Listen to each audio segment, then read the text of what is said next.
السلام عليكم ورحمة الله وبركاته.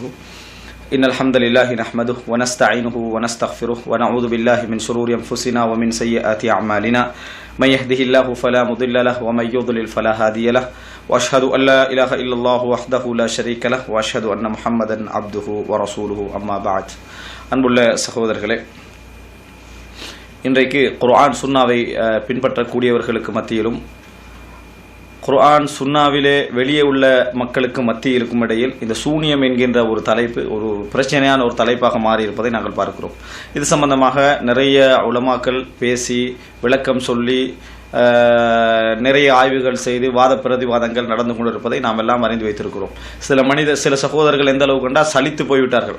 எப்போ பார்த்தாலும் சூனியமாகவே என்னென்ன தலைப்பு போய்கொண்டிருக்கிறது என்று சலித்து போகக்கூடிய அளவுக்கு வேறு தலைப்புகளே இல்லையா, வேறு விஷயங்களை யோசிப்பதில்லையா என்று கேட்கின்ற அளவுக்கு என்ன செய்கிறது இந்த சூனியம் என்ற தலைப்பு கூடுதலாக பேசப்படுவதை நாங்கள் பார்க்கிறோம். அன்புள்ள சகோதரர்களே, அதற்குரிய காரணம் இது அகீதாவுடைய ஒரு தலைப்பாக இருப்பதும் இதற்கு பின்னால் நிறைய குர்ஆனுக்கு முரண்படுதல் என்ற பெயரில் நிறைய ஹதீஸ்கள் தட்டப்பட்டு கொண்டிருப்பதும் தான் இந்த மாதிரியாக இதற்கு ஒரு கவனம் எடுப்பதற்கான காரணம். இது இன்றைய காலகட்டத்திலே அதாவது ஒரு தெளிவுக்காக பேசப்படக்கூடிய விஷயமாக இருந்தாலும் கூட, எழுதப்படக்கூடிய விஷயமாக இருந்தாலும் கூட, நாளைய வரலாற்றில் இந்த மாதிரி ஒன்று பேசப்பட்டது, வரிகேடாக பேசப்பட்டது, அதற்கு யாரும் மறுப்பு சொல்லவில்லை என்கின்ற ஒரு வரலாற்றை எமது குர்ஆன் சுன்னாவிலே வளரக்கூடிய மக்களுக்கு நாங்கள் கொடுக்கக்கூடாது.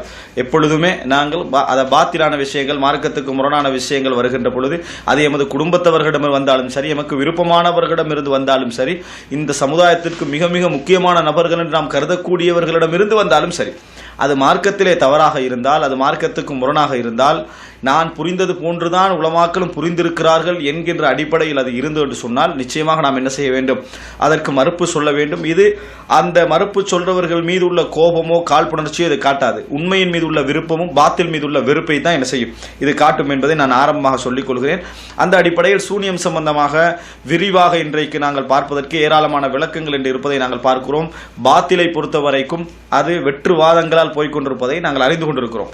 ஆனாலும் கூட இப்போ இந்த இடத்திலே நான் பேசுவதற்கு எடுத்தது இந்த சூனியம் சம்பந்தமாக ஓரளவு மக்களிடத்திலே இந்த சூனியம் என்ற விஷயத்தை எப்படி நம்ப வேண்டும், எப்படி நம்பக்கூடாது, குர்ஆன் எப்படி சொல்கிறது, குர்ஆன் எதை மறுக்கிறது, எதை ஏற்றுக்கொள்கிறது என்பது தெளிவு அல்ஹம்துலில்லாஹ் என்று, அதாவது அந்த தமிழ்நாடு தௌஹீத் ஜமாத் அமைப்பினரை தவிர மற்ற எல்லோரிடத்திலும் ஒரு தெளிவான ஒரு விளக்கம் ஏற்பட்டிருப்பதை நாங்கள் பார்க்கிறோம்.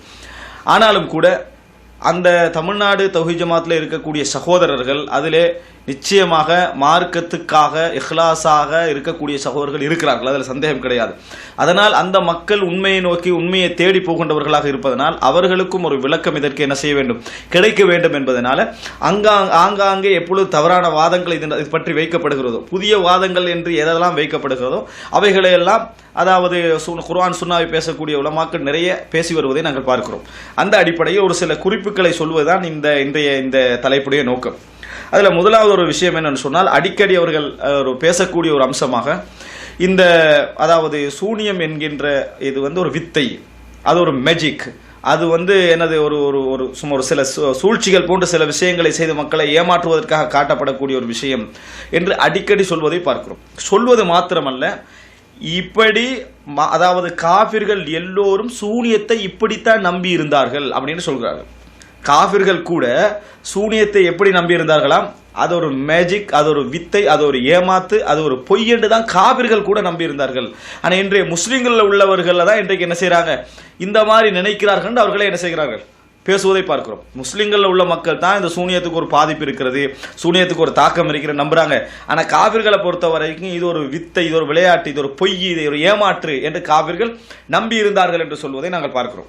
அதற்கு நிறைய செய்திகள் என்ன செய்றாங்க, எடுத்து வச்சு அதுக்கு உதாரணமா சொல்றாங்க. அற்புதம் எல்லாம் அற்புதம் இல்ல, அது ஒரு ஏமாற்று வேலைன்னு சொல்றாங்க. ஏமாத்துறாரு நெசம் இல்ல, நீ அதுக்கு போகாத, சிகருக்கு அவனே ஏமாத்துறத புரிஞ்சு சொன்னான். அதுக்கு சொல்ல வர்றேன், அந்த மாதிரியான வார்த்தையை இங்க எல்லாம் யூஸ் பண்ணி காட்டலாம். அது வசனங்களை எல்லாம் வைத்து நம்ம பார்க்கக்கூடிய நேரத்தில் சிகர்னா என்ன நமக்கு விளங்குதுன்னா, அது ஒரு வித்தை, அது நெசம் இல்ல, நபிமார்கள் கொண்ட அர்த்தத்தை மறுப்பதற்கு எதிரிகள் பயன்படுத்தின வார்த்தை, எதிரிகளே கரெக்டா புரிஞ்சு வச்சிருக்கான். காபிருக்கு புரிஞ்சது ஒரு ஒரிஜினல் முஸ்லிமுக்கு புரிய மாட்டது. பாருங்க, ஒவ்வொரு நபிமார்களும் அதாவது அற்புதங்கள் காட்டுகிற நேரத்தில் அவங்க வந்து திருப்பி எப்படி பதில் சொன்னாங்க? இன்ஹாதா இல்லா சிஹ்ருன், இது வந்து வெறும் சூனியம் அப்படி என்று சொன்னார்கள். இவர் ஒரு சாஹிர் அப்படி என்று சொன்னார்கள். இது பொய், ஏமாத்தி ஏதோ சூழ்ச்சி செய்யறாங்க அப்படி என்று தான் அவர்கள் என்ன செய்தார்கள் சொன்னார்கள். அதற்கு நிறைய வசனங்கள் எடுத்து வைக்கிறாங்க. நாங்கள் வானத்திலிருந்து வேதத்தை, அதாவது அந்த நாங்கள் வேதமாக அப்படி நேரடியாக இறக்கி இருந்தாலும் அது இறங்குவதை அவர்கள் கண்டாலும் தொட்டு பார்த்துட்டு இது என்னமோ வித்தை ஒன்று செஞ்சுட்டிருக்கிறாங்க, இல்லை ஒரு என்னமோ வேலை சூழ்ச்சி செஞ்சுக்கிறாங்க என்று அதை உண்மை இல்லை என்று சொல்லி அவர்கள் சூனியத்தை சொல்லித்தான் மறுத்தார்கள், சிகர் என்று சொல்லித்தான் மறுத்தார்கள். அப்படி என்றால் காபிர்கள் கூட என்ன நம்பி இருந்தார்கள் என்று சொன்னால் சிகர் என்று சொன்னால் ஏமாற்று வேலை என்று தான் நம்பி இருந்தார்கள் இப்படின்னு விளக்கம் சொல்றாங்க. அதாவது மொழியால் அவங்க என்ன விளங்கினாங்க, அவருடைய விளக்கத்தில் என்ன இருந்ததுன்னா சிஹர் என்றா ஏமாற்று. அதனால தான் ஒவ்வொரு நபிமார்கள் செய்த அற்புதத்துக்கும் சிஹர் என்று சொன்னாங்க. காவிற்கு புரிஞ்சிருந்தா அந்த நபிமார்கள் செய்த ஒரு அற்புதத்தை மறுக்கிறதுக்கு வித்தான அவன் என்ன சொல்றான்? வித்தையா டூப்ளிகேட்ன்றான், நெசம் கிடையாது, ஏமாத்துற, அப்படி நடக்கலாம் கிடையாது, எங்க கண்ணனை மயக்கி இருக்கிற, இதை நாங்க நம்ப தயாரா இல்ல அப்படிங்கிறதுக்கு அவன் பயன்படுத்தி இருக்கிறான. அதை நம்ம விளங்காம மனிதர்களுக்கு என்னமோ முடியுங்கிற மாதிரி நம்ம என்ன செய்யறோம், நினைச்சுக்கிட்டு இருக்கிறோம். இது ஏமாத்து வேலை செய்யறாரு, எங்களை கண்களை என்னமோ மயக்கிறாரு, எங்களை வந்து என்னமோ மாறி காட்டுறாரு, ஒரு புரட்டி காட்டுறாரு, சூழ்ச்சி செய்யறாரு என்று சொன்னார்கள் என்று சொல்வதை நம்ம பார்க்கிறோம். அப்ப அன்புள்ள சகோதரர்களே, காவிர்கள் சரியாக விளங்கி இருந்தார்கள் சூனியத்தை, நம்ம தவறா விளங்கிட்டோம் என்ற மாதிரியான ஒரு பதிவை நேரடியாக என்ன செய்கிறார்கள் சொல்லுவது இருக்கிறது. இது வந்து சூனியத்தை மறுத்தல் என்ற அம்சத்தில், சூனியத்துடைய யதார்த்தத்தை மறுத்தல் என்ற அம்சத்தில் எந்த அளவுக்கு போயிட்டாங்கன்னு பாருங்க. காவிர்கள் வந்து சரியாகிறாங்க, மற்றவங்க என்னது பிழையில, அதாவது சுண்ணாவிலே உள்ளவர்கள் பிழையில் இருக்கிறார்கள் சொல்ற இடத்துக்கு என்ன செஞ்சுட்டாங்க, போய்விட்டதை நாங்கள் பார்க்கிறோம். அப்ப இதுல என்ன தெளிவா சொல்ல வராங்க?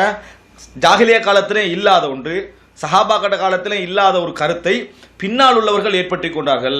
ரசூல் ஸல்லல்லாஹு அலைஹி வஸல்லம் காலத்தில் இப்படி ஒரு கருத்தே இருக்கல, சூனியம் சம்பந்தமாக அது உண்மை என்ற கருத்தே இருக்கல, ஏமாத்துன்ற கருத்து தான் இருந்தது. பின்னால் உள்ளவர்கள் என்ன செஞ்சிட்டாங்க, அதை வந்து இந்த மாதிரி கிரியேட் பண்ணி விட்டார்கள் அப்படி என்ற அளவுக்கு என்ன செய்திருக்கிறார்கள், அதாவது சொல்வதை நாங்கள் பார்க்கிறோம். அன்புள்ள சகோதரர்களே, ஆனால் அவர்களே அடிக்கடி பேசக்கூடிய ஒரு வசனமே இதற்கு சாட்சி. அப்படி அவர்கள் நம்பல, அவர்கள் இதைவிட பெரிதாக சூனியத்தை நம்பி இருந்தார்கள் என்பதற்கு சாட்சி.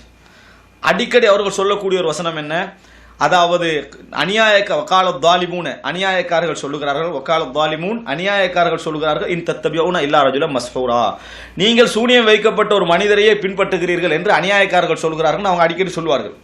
இது என்ன மெஜிக்க சொல்லுதா, இது வந்து வித்தையை சொல்லுதா? அந்த மக்களுடைய நம்பிக்கையில கேட்கிறேன். அந்த மக்களுடைய நம்பிக்கையில் அவங்க வந்து ரசூல் ஸல்லல்லாஹு அலைஹி வஸல்லம் அவர்களை ஏனைய நபிமார்களை மஸ்ஹூர் என்று சொன்னார்கள்.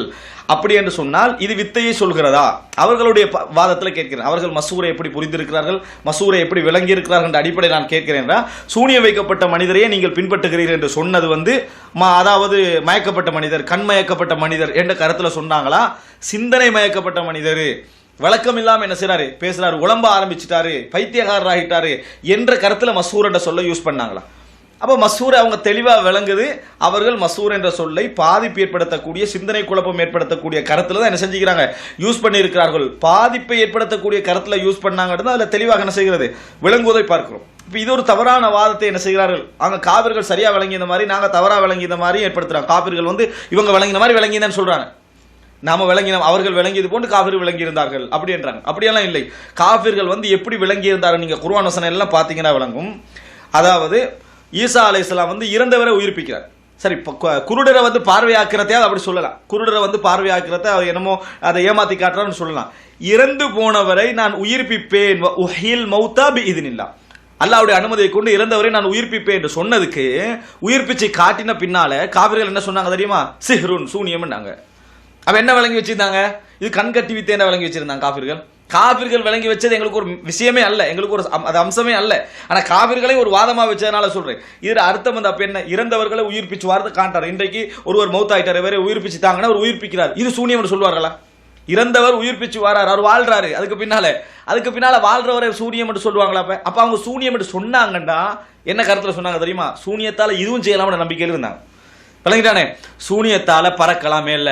சுலைமான் அலைஹிஸ்ஸலாம் அற்புதமான ஒரு ஆட்சியை கொண்டிருந்தாரு, எல்லாத்துலயும் பறக்கிறாரு. விளங்கிட்டா, ஜின்களை வசப்படுத்தி வச்சிருந்தாரு, பெரும் பெரும் வேலைகள்லாம் செஞ்சாரு, கண் முன்னால எல்லாம் நடக்குது, ஒரு சேர் அங்கிருந்து இங்க வருது, இதெல்லாம் அவரை காக்குறாரு.